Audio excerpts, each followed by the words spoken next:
I confronted my husband with the evidence from the detective agency. He admitted, "Right, we're having an affair. And I'm crazy about her. I'm going to be with her. And you're going to leave." "Are you sure about that?" "I don't care what will happen." "My name is Amy. I'm a 37-year-old office worker.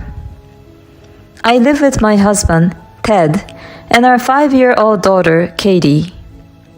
We're pretty close and make up for each other's deficiencies, and for the time being, we're happy as a family. My husband is a good cook and always makes dinner for us. I work a lot of overtime and come home late, so I'm grateful that my husband is able to take care of the housework. Then one day, my husband unexpectedly injured his ligament. The cause of the injury was that he was playing basketball for the first time in a while when he went out with his friends on a day off and forced himself to shoot the ball. My husband is 5 years younger than me, but he's already 32 years old. No matter how much he used to be a good basketball player, he had hardly done any exercise since he started working. Why would he do something reckless like this without thinking about it? He has a job and a kid, and he's not careful at all. When we were dating, his recklessness felt new and fresh to me. But now, it just plays as a negative factor.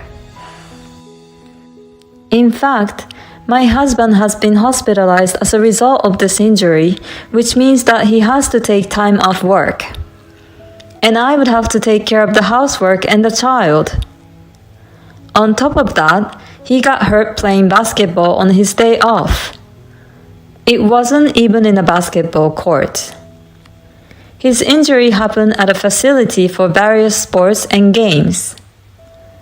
The company would be appalled to find out about it. They might even fire him in the worst-case scenario. My husband is just too stupid and lame.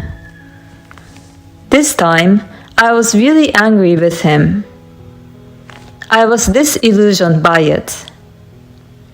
I've said it many times, but he has no responsibility as an adult.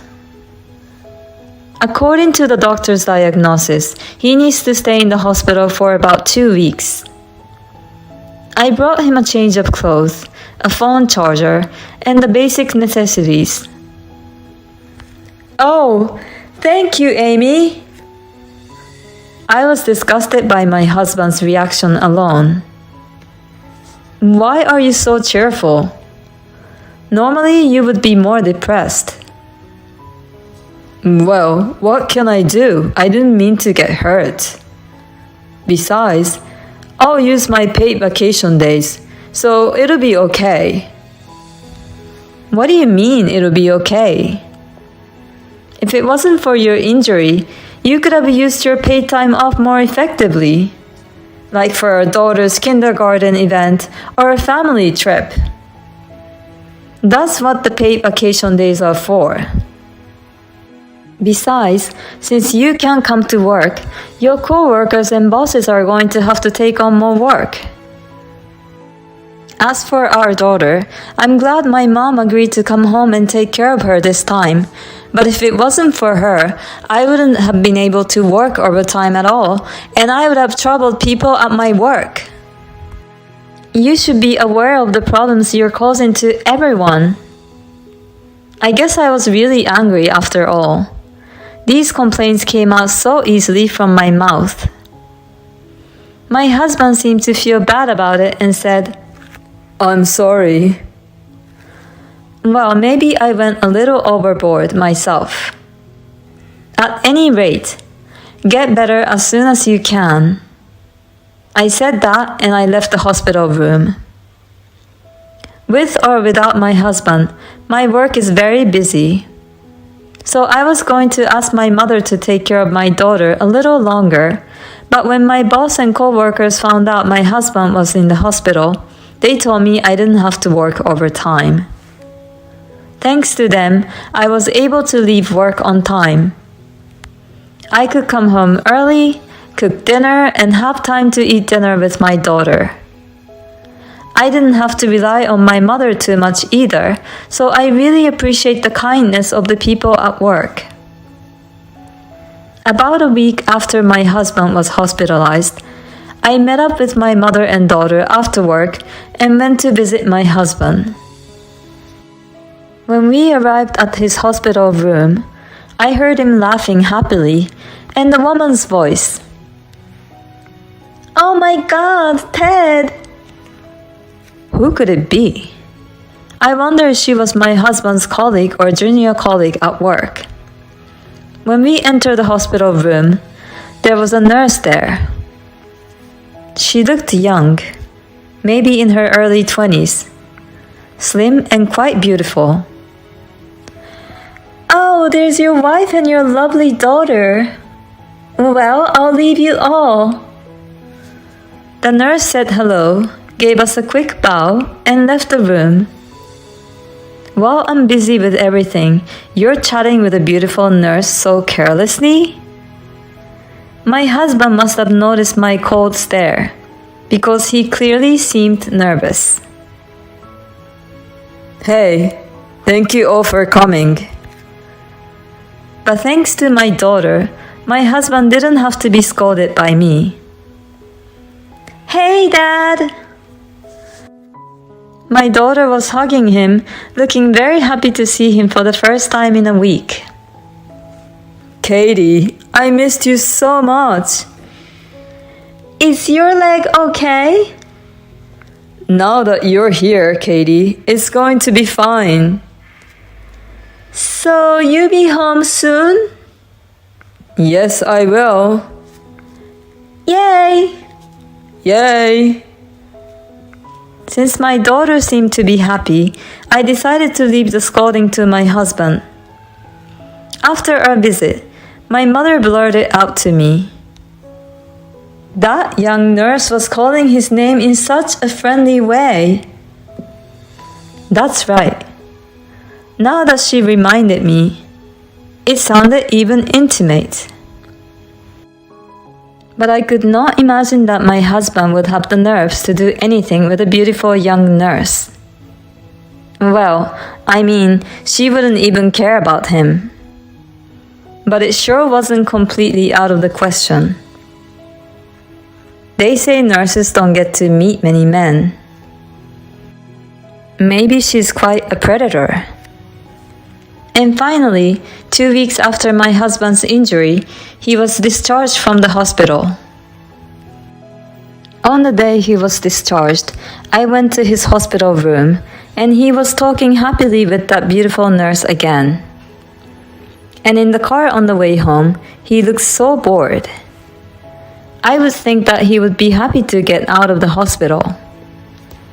I thought this was suspicious. So I decided to hire a detective agency to look into it. The evidence of the affair between my husband and the beautiful nurse came out immediately. After he was discharged from the hospital, he went to the hospital after work because he had to go to rehabilitation. But in fact, that was not the case. His leg was already healed, so he lied about the rehabilitation and went to the nurse's house. I couldn't believe it. How on the earth would my husband have an affair with that beautiful nurse? Do beautiful nurses have a weird taste? I confronted my husband with the evidence from the detective agency.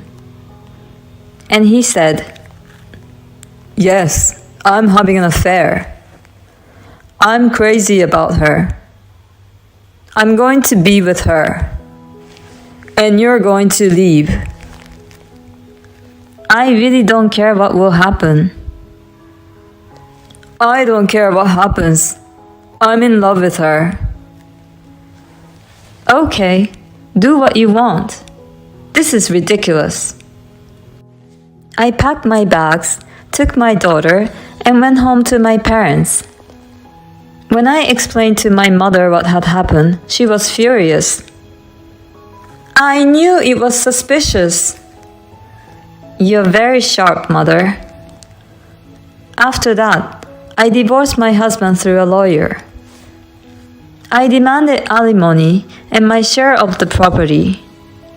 We had a bit of dispute over the property division, but I managed to get what I wanted and received the money I deserved.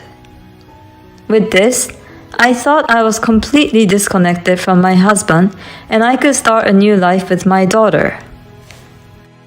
However, as my new life started, I received a number of calls from an unknown number. At first, I ignored the calls, but they were so persistent that I decided to answer. Hello? Finally, she picks up.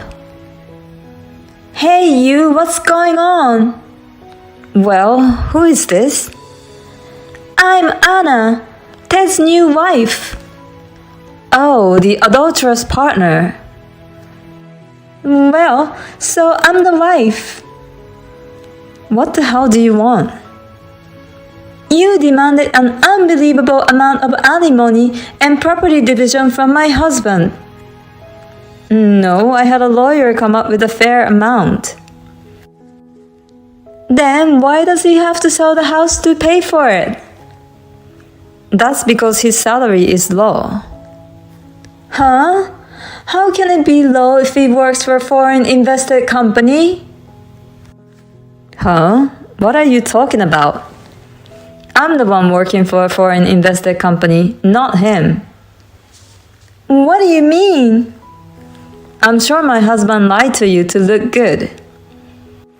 Because I complain to him sometimes about the nature of my job and the problems I've been having. So I'm sure he was able to incorporate this into his conversations with you. My husband is a regular employee of a small company. His salary is quite low, about half of what I make. Oh no, that's a scam. I approached him because he said he worked for a foreign invested company and owned the house in his name. The house is in our joint name, and by the way, I made a down payment. So if my husband continues to live in that house after the divorce, he'll have to pay me half of the house's appraised value. Oh no! He's not handsome and doesn't even have the money. There's nothing attractive about him. Well, I guess not attractive enough to have an affair with. He was a good dad though. I don't care if he's good with kids. I got cheated on. I'm sorry to hear that. But you better pay your alimony too. Otherwise, I'll go right out. After that, I got a call from my ex-husband protesting.